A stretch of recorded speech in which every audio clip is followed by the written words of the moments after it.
Meet Christina, a 25-year-old recluse navigating life's complexities from the comfort of her solitude. While she isn't exactly unemployed nor enrolled in any educational pursuits, her family might beg to differ, especially her brother. How did she end up this way, you ask? Well, it all traces back to her deep-seated mistrust of people, a sentiment rooted in her tumultuous experiences during middle school. Though she labels it as mistrust, the underlying reasons are manifold, primarily stemming from feeling overlooked. The cause? It seems to revolve around her singular passion for machines. Christina's fascination with computers and her knack for all things mechanical made her indispensable around the house. However, this reverence was short-lived, overshadowed by her declining grades and her increasing isolation from peers, all consumed by her digital pursuits. Concern soon morphed into admonishment from her parents. When will you outgrow this obsession with machines? Navigating through the turbulent waters of middle school, under the constant barrage of parental scolding, I found myself questioning the validity of my passions. Slowly, the notion crept in that perhaps I shouldn't be pursuing what truly interested me. In response, I sought solace within the confines of my room during school breaks, effectively severing ties with the outside world to avoid my parents' scrutiny. This retreat only fueled the rumors circulating about me, branding me as odd or potentially dangerous, a label that gradually alienated me even within the school walls. In the midst of this isolation, my brother Keith emerged as my unwavering ally. With a talent for sweet-talking and a keen ability to ignite my motivation, he became my beacon of support. Thanks to Keith's encouragement, I managed to navigate through compulsory education, albeit without proceeding to high school. Instead, I opted to immerse myself in remote computer-based jobs from the comfort of home. Fresh out of middle school at 16, I dove headfirst into part-time work, channeling every penny earned into a passion that consumed me. Salvaging old computers, dismantling them with meticulous care, and reconstructing them from the ground up. What began as a simple hobby burgeoned into a profitable venture by the time I hit 20. Armed with the skills to craft computers from scratch, I ventured into the market, offering affordable machines to eager buyers. Before long, my endeavors bore fruit, catapulting me into the spotlight as a reputable entrepreneur. At just 25, I find myself basking in the glow of success, having amassed a modest fortune. Remarkably, my newfound wealth affords me the privilege of contributing $2,500 each month to my parents' household, with plenty left over to spare. Despite numerous attempts to explain my job to my parents, they remain steadfast in their lack of understanding. After several heated arguments, they adopted a hands-off approach, decreeing that as long as I could sustain myself, my profession was of little concern to them. This newfound autonomy granted me the freedom to inhabit my parents' home without interference, as my financial contributions spoke louder than words. However, the shift in dynamics wasn't mirrored by my brother, once my staunch ally and confidant during my school years. Initially supportive, he gradually soared towards me, perhaps weary of a sister who, even in her 20s, remained entrenched in her bedroom, immersed in her mechanical pursuits. His demeanor towards me grew increasingly hostile, sparking frequent conflicts that have left us estranged. Our relationship plummeted to new depths following my brother's marriage. It became apparent that his wife, a figure from his high school days, harbored disdain towards me, likely influenced by my brother's portrayal of me. She resented her newfound role as my sister-in-law, a sentiment she seemingly imparted to my brother. As this toxic dynamic persisted, I found myself branded as the pariah of the family abode. Despite my self-imposed isolation within my room, the palpable hostility directed towards me gnawed at my spirit, a stark contrast to the genuine concern expressed by my parents. Overnight, the sanctuary of my parents' home morphed into a battleground. No longer did I find solace within its walls. Instead, I felt besieged, with my once loyal allies dwindling in number as my parents appeared to succumb to the influence of my adversaries. Despite my financial independence and contributions to household expenses, I found myself perceived as a burden by my brother and sister-in-law, who couldn't comprehend the nature of my pursuits. Their remarks grew increasingly hostile, threatening to oust me from the family home to claim it as their own. Feeling alienated and estranged from my brother, I contemplated leaving once I secured alternative accommodation. After all, If I were to be forced out, there would be no obligation to continue supporting the household financially, allowing me to save those funds for myself, a silver lining amidst the turmoil. Just as I was weighing my options, my brother broached the topic of inheritance, revealing a gross misunderstanding on his part. Despite being unemployed and secluded in my room, I lived comfortably thanks to our parents' financial support. When discussions arose about my departure, I was met with a shocking ultimatum: relinquish my claim to inheritance, as my brother and sister-in-law aimed to secure the family assets for themselves. Little did they realize, the very funds I provided sustained our parents' carefree lifestyle at home. However, in my brother's eyes, I was not but a burden confined to my quarters. Contemplating my next move, I decided to seek clarity one last time, driven by a sense of compassion. "Are you truly content with me leaving?" I inquired. My brother's derisive laughter was all the confirmation I needed. "We'd be thrilled if you could just vacate already," he sneered. It dawned on me once more how profoundly he misunderstood the situation. With a mixture of pity for his ignorance and determination to forge my own path, I resolved to depart from our family abode. Several days had passed since my brother's demand for my departure, yet I remained sequestered within the confines of my room. Despite my brother and sister-in-law's relentless efforts to evict me, their tactics only fueled my determination to resist. Their incessant knocks on my door, cessation of meal provisions from our mother, and demands for self-sufficiency in chores like laundry, all were mere inconveniences I could easily adapt to if I were to live independently. I refused to passively accept my impending displacement. Rather, I viewed it as an injustice demanding retribution. With my proficiency in machinery, a plan began to take shape in my mind. My brother had underestimated the power of my technological prowess, forgetting the significance of unrestricted access to a computer. I was not one to quietly acquiesce to his demands. I intended to exact revenge in a calculated manner. Aware that my brother's marriage, coupled with my reclusive nature, represented my parents' only hope for a grandchild, I exploited their blind approval of my eviction. Setting a trap that would activate upon my departure from the household became my clandestine mission, a retaliation that would commence the moment I stepped foot outside the door. After securing a new residence and completing the requisite arrangements, the time had come for me to bid a farewell to my family home. Prior to my departure, I left a parting note for my parents and brother, a poignant reminder of my contributions to our household. I've long been a provider for this family, yet it seems my efforts have been conveniently forgotten.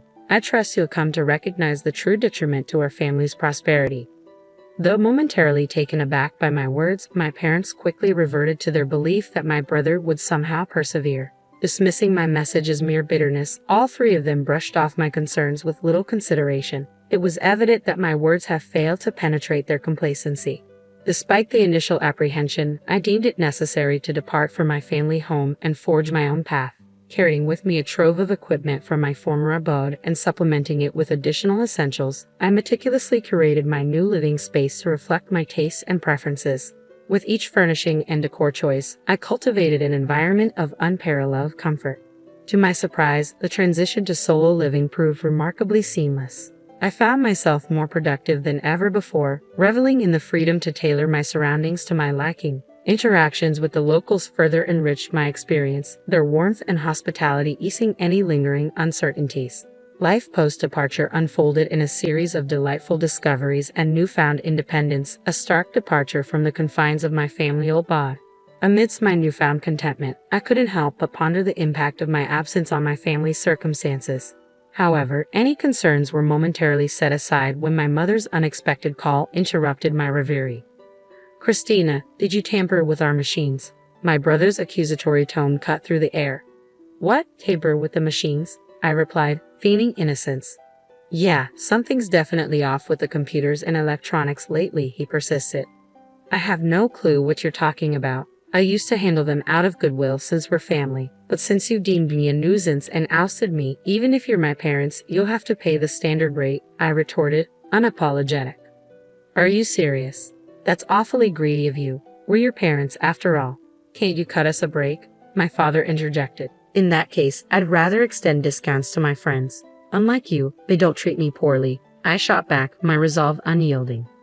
"Fine, you're nothing but a miser," my brother spat, his frustration palpable. Internally, I let out a sigh of relief as I recognized the familiar issue at hand, grateful that another trap hadn't been triggered. Handling the situation calmly, I addressed my mother's abrupt hang-up and the subsequent spiteful email. It struck me as immature, her reaction akin to that of a sulking child. Who was the real adult in this scenario? I couldn't help but wonder. Such behavior seemed not just self-centered, but outright selfish. Regarding the family computer, all I had done was revert the status adjustments I had previously performed for my family free of charge back to their original settings. To an untrained eye, it might appear as if the computer had spontaneously malfunctioned. When I suggested they contact the company for repairs as an individual, they responded with a tantrum, but such reactions were par for the course, and I chose to let it slide. 6 months had passed since my expulsion from the family home, and just as I was settling into my newfound independence, my father reached out with a phone call. I hate to ask, but can you lend me some money? My father's hesitant voice came through the phone. Lend me money? What do you mean? I responded, caught off guard. It's just that your brother and his wife have been spending recklessly. They seem to think we're swimming in cash, and it's been nothing but demands from them. They're always asking for money to buy this or to go there. I have no idea where they get these ideas. Why do they always come to me with their financial woes? Isn't it supposed to be the other way around? Parents helping their children? My father lamented. That's easier said than done. Well, even $500 would help, he continued. I'm not giving you anything. I won't lend you money either. I have no intention of financially supporting you anymore. But if you pay me for my services, I'll work on your machines, I stated firmly. You've become so stingy. I guess what Mom said was true, he retorted. During my unemployed years, he had the nerve to say things like, you used to do whatever you wanted at home, and he kept grumbling about other things. But I didn't care. I just hung up, I concluded, ending the conversation. My father's emails may have ceased, but his incessant phone calls intensified, ringing more than twice a day, prompting me to muse, what troublesome parents I have. A few days into this relentless barrage of communication, my brother, clearly in a tight spot, reached out next. When I questioned him about their sudden interest in contacting me, he countered, let me ask you this. Why was our family home affluent in the past? It dawned on me that he must have suspected their financial predicament had deteriorated since my departure, but it was too late. My current residence had become my sanctuary, a place where both my work and life flourished. There was no chance I would relinquish it again. Perhaps the reason behind our family's wealth was my monthly contribution of $2,500 to the household. Though not obligatory, I felt a sense of indebtedness to my parents for raising me, hence my willingness to give more. Given the circumstances, why would I continue supporting a home from which I had been ousted? It seemed inconceivable to entertain such a notion. I understand now, so that explains the sudden decline in Mom and Dad's finances, my brother acknowledged solemnly. Even if you were to ask me to return, I have no intentions of doing so, I replied resolutely. I get it. Reflecting on it now, our actions were unforgivable. I'm sorry, he offered. It's too late for apologies. Besides, I have no desire to be involved with any of you in the future. Please refrain from contacting me, I declared firmly. Hey, wait, my brother's voice pleaded desperately as I ended the call. Determined to sever ties with my family once and for all, I made the decision to cancel my cell phone contract. I couldn't bear the thought of enduring any more calls about various matters from them. 5 years have passed since I terminated my mobile contract and embarked on a life of solitude. During this time, I found love and got married to a partner who not only shares my profession but also understands and supports my lifestyle. He's a compassionate soul who willingly shares the burden of household chores, allowing me the freedom to pursue my passions. The thought of reaching out to my parents crossed my mind, considering they're technically family, but it felt too late. I refrained from making any contact. However, my husband expressed a genuine interest in meeting my parents and understanding their current circumstances. In response, I decided to hire a detective to investigate the situation at my family's home. What unfolded was a grim revelation. A multitude of debts surfaced, painting the picture of desperation and financial ruin. Cut off from my support, my parents resorted to borrowing money from various lenders in a futile attempt to sustain their lifestyle and tether my brother and his wife to the family home. However, the borrowed funds only piled up, accruing interest with no hope of repayment, leaving them drowning in debt. The debts attributed to my parents alone exceeded a staggering sum of $100,000. To secure these loans, the house was used as collateral, ultimately resulting in its foreclosure. The once vibrant family home now stands as a desolate vacant lot, a haunting reminder of the consequences of severed ties and unresolved conflicts.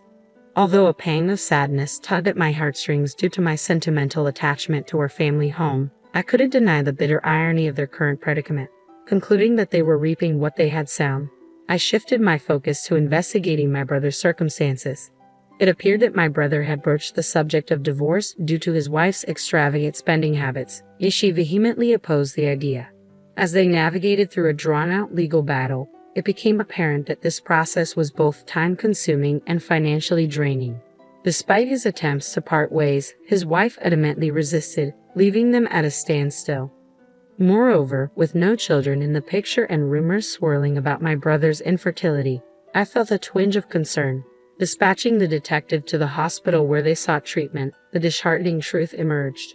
My brother was indeed infertile, his condition bordering on sterility. The doctor's prognosis painted a grim picture, suggesting that natural conception was nearly impossible. The hope my parents harbored for a grandchild from my brother and his wife, coupled with their decision to evict me when that expectation wasn't met, ended in disappointment and dissolution. With the family home sold off to settle debts, our family found itself in a pitiful state. Even a cursory investigation revealed the dire circumstances they faced. It became evident that engaging with them in their current state would not be advantageous for me or my husband. With a loving husband, 4 children, and a faithful dog, we had forged a life far removed from their struggles, a life they once idealized. Knowing that they would likely try to exploit our situation if they were aware of it, I took preemptive measures. I visited the local office to ensure that my information could only be accessed there. I resolved to keep my distance from them and asked my husband to refrain from any gestures of greeting towards our marriage. Though initially disappointed, he understood the gravity of the situation once I explained it, and he hasn't raised the issue since. As the turmoil at my family home begins to settle and the prospect of reconciliation looms on the horizon, I hold on to hope that I can mend the rift with my parents and brother.